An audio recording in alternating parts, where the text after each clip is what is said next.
Akkam jirtu daawwattoota nagaa keessanii viidiyoo 35ffaa kanaan qorumsa herregaa kutaa 8ffaa kan bara 2014 kan waliin ilaallu ta'a. Viidiyoo kana sabiskiraayib, laayik, sheer, kooment gochuu hin dagatina. Kaayyoon viidiyoo kana dandeettii herreega keessan cimsuudha. Gaafii herregaa kutaa 8ffaa kan bara 2014 qophaa'e amma kallattumaan gara gaafiitti darbina. Carraa gaarii. Gaafii tokkoffaa lakkoofsi 0.65 bifa firaakshiniitiin yeroo ibsamu kam ta'an jedha.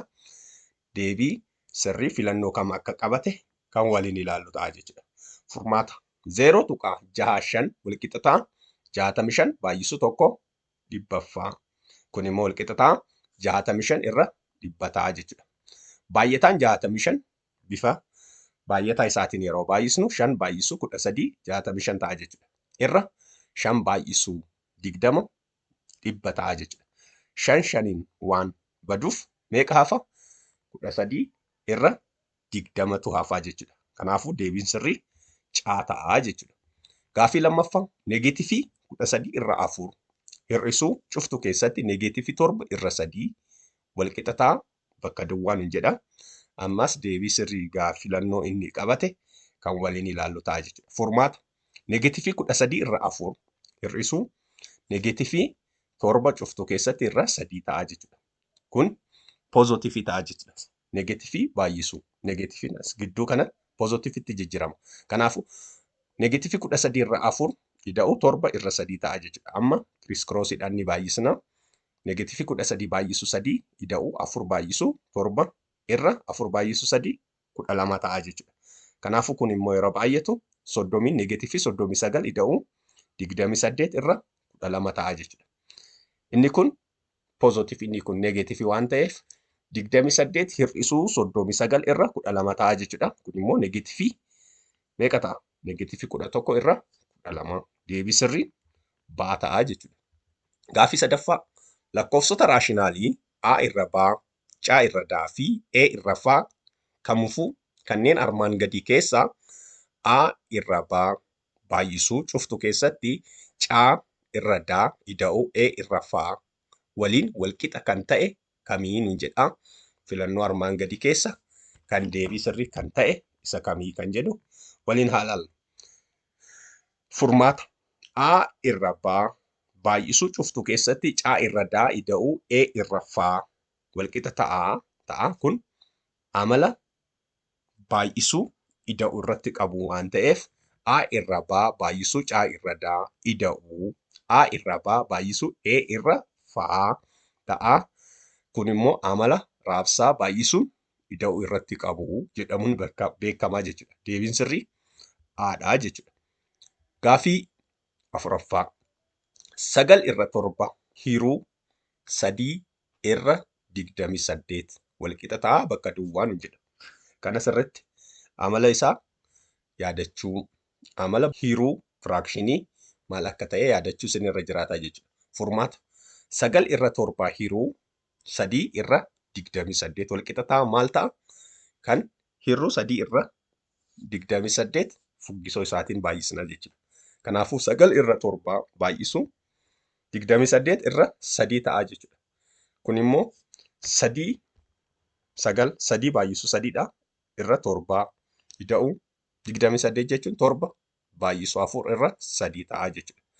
Kun 3 ni bada 7 ni bada kan hafu meeqa? 3 irra 1 baay'isuu 4 irra 1. Kun immoo meeqa ta'a?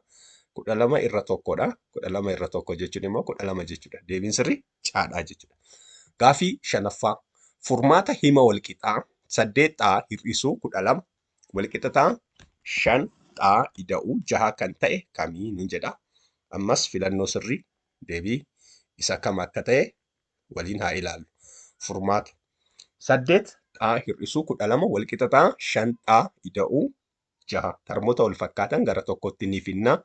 8 hir'isuu 5 walqixa 6 ida'uu 12 asitti negeetiivii waan ta'eef garanatti yeroo darbu poozotiivii ta'a. 5 immoo asitti poozotiivii waan ta'eef garanatti yeroo darbu negeetiivii ta'a jechuudha. 3 walqixa 18 ta'a jechuudha.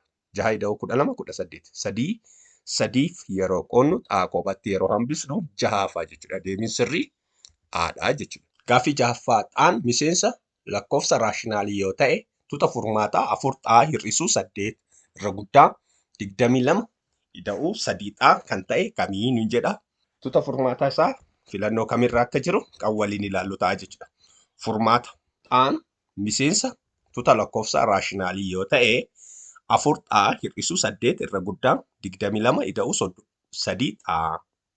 Amma tarmii wal fakkaataa gara tokkotti fidna. 4 xaa hir'isuu 3 xaa irra guddaa 22 ida'uu 8. Asitti 3 xaa pooziitiivii waan ta'eef garanatti yeroo darbu negeetiivii ta'a. 8 asirratti negeetiivii waan ta'eef garanatti yeroo darbu immoo pooziitiivii ta'a jechuudha. Ergasii meeqatu hafa?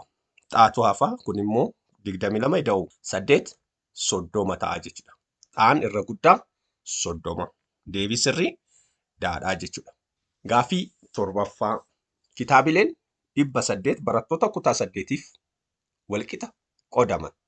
Yoo reeshoon kitaaba gara barataa yookiin barattuu 2-3 ta'e baay'inni barattoota kutaa 8 kitaabilee kanneen qodaman hammamii jedha. Deebii sirrii filannoon kam akka ta'e kan waliin haa ilaallu. Furmaata kan nuuf kenname reeshoo kitaaba barataa walqixa ta'a 2/3 ta'a jechuudha. Baay'inni barattoota kitaaba qodaman meeqadha gaafichi? Kitaaba barataa walqixa ta'a 2/3 yoo ta'e 800 baay'ina kitaaba nuuf kenname 800 irra barataa walqixa ta'a 2/3. 3 800 ni baay'isna jechuudha. Baay'ina barataa argachuudhaaf 3 baay'isuu 800 irra 2. 3 baay'isuu 800 2200 ta'a. 2 yeroo qoonnu 1200 ta'a jechuudha. Deebiin sirrii baadhaa jechuudha. Gaaffii 8ffaa. Mee mindaan hojjettoota waajjira tokkoo dhibbantaa 18 dabalee haa jennu. Namni mindaan ji'a isaa qarshii 6,750 ta'e tokko qarshii hammam dabalata argatee nuun jedha. Deebii sirrii filannoo kam akka ta'e mee waliin haa ilaallu. Furmaata mindaa duraa walqixa ta'a 6,750. Dabaltiin parsantaa 18 yookiin 18 irra 100. Mindaa dabalamee meeqadha gaafichi? Mindaa dabalamee walqixa ta'a 6,750 baay'isuu 18 irra 100. 6,750 18 yeroo baay'isnu 121,500 irra 100 ta'a jechuudha. 100 0-0dhaan waan baduuf 1,215 hafaa jechuudha. Deebiin sirrii daa ta'a jechuudha. Gaaffii kana bifa biraatiin ilaaluun ni danda'ama. 18 jechuun 20 ba'a. Hir'isuu 2dha. Kanaafuu 6,750 20 baay'isnee ergasii meeqa arganna? 1,135 arganna jechuudha. Ammas irra deebiidhaan 6,750 2 yeroo baay'isnu 13,500 arganna jechuudha. Amma hir'isuudha. 1,135 irra 13,500 yeroo hir'isnu 1,121,500 arganna jechuudha. Kun immoo 100 yeroo qoonnu 1,215 arganna jechuudha. Adeemsi salphaasiniif kan ta'u fayyadamuu ni dandeessanii jechuudha. Kanaafuu deebiin sirrii daa ta'a. Gaaffii 9ffaa.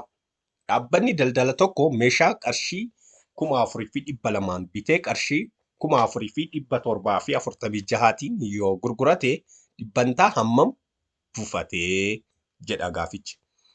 Deebii sirrii filannoo kam akka qabate mee waliin haa ilaallu. Furmaata dhibbantaa bu'aa irra gatii bittaa baay'isuu dhibbantaa dhibbaan yookiin baay'isuu parsantii dhibbaan baay'isnaa jechuudha. Kan nuuf kenname gatii bittaa qarshii 4,200 gatii gurgurtaa qarshii 4,746. Bu'aa gatii gurgurtaa hir'isuu gatii bittaadha bu'aan.